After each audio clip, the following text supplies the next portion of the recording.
Police station చేయండి. Police స్టేషన్లో ఏ ఉంటాయి, ఎవరైనా చేస్తారు, కంప్లైంట్ వచ్చిందో ఏ చేసుకుంటారు, ఇవన్నీ చార్జ్ నిరాకరిస్తూ ఉంటారు. అందరూ శ్రద్ధగా ఉండండి. పోలీసు ఏ డిసిషన్ తీసుకుంటారు, ఏ విధంగా పబ్లిక్ సర్వీస్ చేస్తారనేది మీకు తెలుసుకుంటారు. స్టూడెంట్ గారు ఓకే, మీరు కూడా ఏదైనా అల్లులా కోసం ఇష్యూస్ జరిగినప్పుడు మీరు కూడా ఇక్కడ నోటీస్ తీసుకురావాలని విషయంలో మాట్లాడుతుంటారు. శ్రద్ధగా నేను పవన్ చెప్పచ్చు.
సో వెంటనే ఆ అమౌంట్లో ఉన్న మనీ మొత్తం కూడా వాళ్ళకి వెళ్ళిపోతుంది. తర్వాత మనం ఏం చేయలేం. సో ఎట్టి పరిస్థితుల్లో అన్నోన్ లింక్స్ వచ్చినా కూడా, అన్నోన్ నెంబర్ ఫోన్ నెంబర్ నుంచి వచ్చినా కూడా మీరు ఎలాంటి ఆన్సర్ చేయకండి. ఫస్ట్ మీ మొబైల్స్ అంతా వాడకండి. డౌన్లోడ్ చేసుకోవాలి. ఇక్కడ సైబర్ క్రైమ్ గురించి అనమాట. ఇక్కడ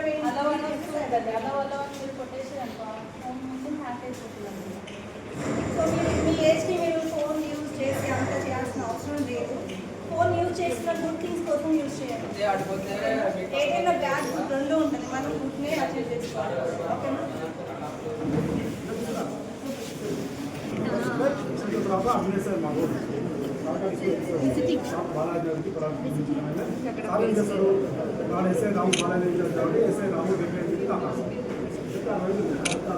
మీకు ప్రిన్సిపల్ వైస్ ప్రిన్సిపల్ ఎలానో అట్లా ప్రిన్సిపల్ వైస్ ప్రిన్సిపల్ ఎలానో సార్ చేస్తారు. సార్ లేకపోతే అడ్మిన్ సార్ చేస్తాం. సెక్టర్ వైజ్గా బాలాజీ సెక్టర్ ఎస్ఐ రాము, కంప్యూటర్ సెక్టర్ మౌలిక ఎస్ఐ సెక్టర్ వైజ్గా సార్ తీసుకొని ఇంకా చేస్తున్నాం. ఆ పుస్తకం వచ్చినాక మేము వెరిఫై చేసుకుంటాం. నేను చేసి కట్టాలన్నా, కౌన్సిలింగ్ చేయాలన్నా,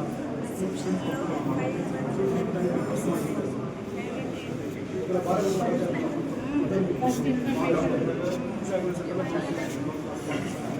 అట్లా డిఫరెంట్ కేసులు బట్టి మాట్లాడాలని డిసైడ్ చేస్తాం.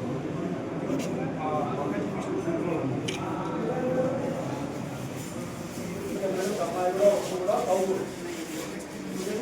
అఫీసర్ ఎలా చేస్తారు, అఫీసర్ ఎలా చేస్తారు కదా, ఫిక్షన్ మొత్తం వాళ్ళకి వెళ్ళిపోతుంది అనమాట. వాళ్ళు వెళ్ళిపోయినాక వాళ్ళు ఫిక్షన్ చేసుకొని ఒక కాంప్లికేట్ ఉంటే ఎఫ్ఐఆర్ చేసుకుంటాం అనమాట. కాకపోతే మాట్లాడి క్లోజ్ చేసుకుంటాం. ఇంకా ఫిక్షన్ తీసుకోలేదు అనమాట. సో విధంగా లాస్ట్ అక్కడ సిస్టమ్ ఉంది కదా, వాళ్ళకి ఎఫ్ఐఆర్ చేస్తారు. మేము క్లోజ్ అంటే క్లోజ్, ఎఫ్ఐఆర్ తీసుకుంటే వాళ్ళు అక్కడ ఫిక్షన్ క్లోజ్ చేసుకుంటాం. ఫిక్షన్ పరిస్థితి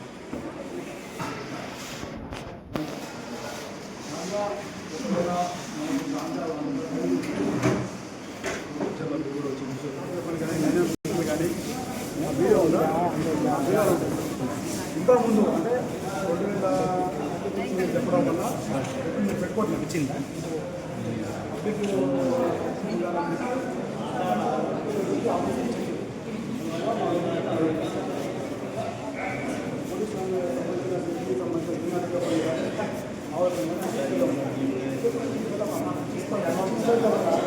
మొత్తం ఆంధ్రప్రదేశ్ దీనికి సంబంధించిన మార్క్స్ మొత్తం ఆంధ్రప్రదేశ్ ఉంటాయి. ఇంకా ఏది ఇచ్చినా ఎంత వేలు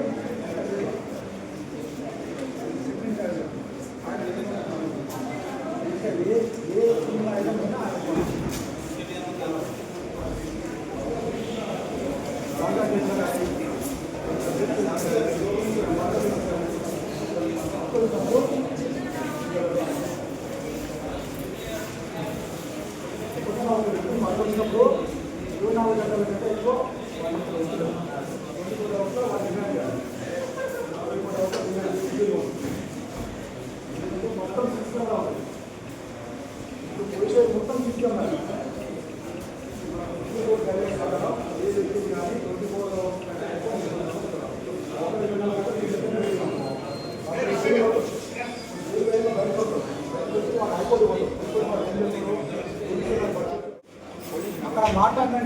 తీసుకోకపోతే ఎఫ్ఐఆర్ చేస్తాం అనమాట. ఫస్ట్ ఇన్ఫర్మేషన్ రిపోర్ట్ ఆ కంప్లైంట్ మనకు వచ్చినాక ఇదే కంప్లైంట్ ఇది వైఫ్ అండ్ హస్బెండ్ కంప్లైంట్ అనమాట. నా పేరు లింగాల స్వామి. నాకు 2019 పెళ్ళి అయింది. నా భర్త పెళ్ళైన దగ్గర నుంచి నన్ను శారీరకంగా మానసికంగా నన్ను పక్కన కోసం నిందిస్తున్నాడు. ఎన్నిసార్లు కౌన్సిలింగ్ చేసినా బాగలేదు. ఇకపై నా భర్త నేను ఉండదలుచుకోలేదు. నాకు ఎఫ్ఐఆర్ చేయగలిగి నాకు కంప్లైంట్ ఇస్తాను. ఈ కంప్లైంట్ మనం కౌన్సిలింగ్ చేస్తాం. అయినా ఆమె వినిపించుకోవద్దు. లేదు సార్ నాకు ఖచ్చితంగా ఎఫ్ఐఆర్ కావాలన్నమాట. ఇప్పుడు మనం ఎంఆర్ చేస్తాం. 85 బిజినెస్ కింద చట్టం కింద కేసు కడతాం. ఎంఆర్ చేసి ఇక్కడికి ఇస్తాం. ఇక్కడికి ఇచ్చినాక నేను ఎఫ్ఐఆర్ చేస్తాను ఆన్లైన్లో.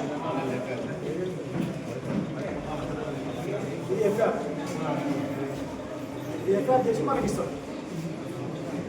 లాస్ట్ స్టేజ్ పిటిషన్కి లాస్ట్ స్టేజ్ ఓకేనా. ఇన్ఛార్జ్ ఏ పిటిషన్ వచ్చినా ఏదున్నా ఫస్ట్ అక్కడి నుంచి సహకారికి వస్తాం అన్నమాట. సహకారికి వచ్చినాక చెప్పలేదు కదా, సహకారం నుంచి మాకు వస్తుంది.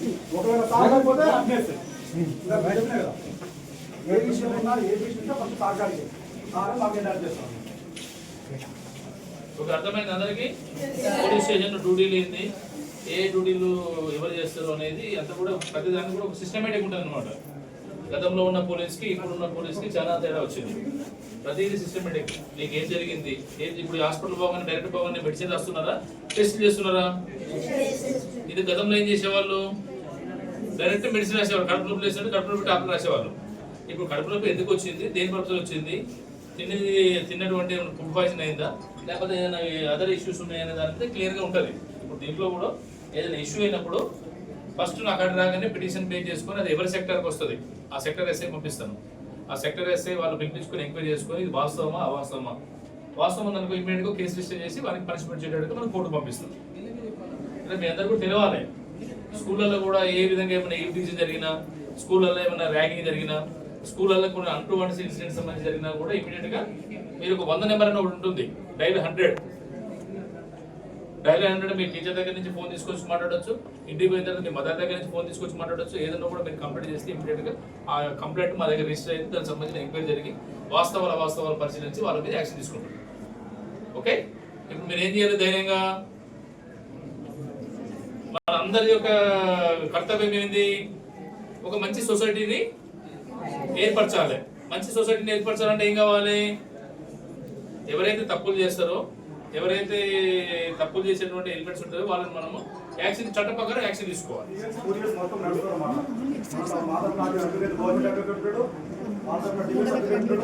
వాడు డబ్బులు తీసుకుంటాడు కాబట్టి వానికి అనుకూలంగా చెప్తాడు.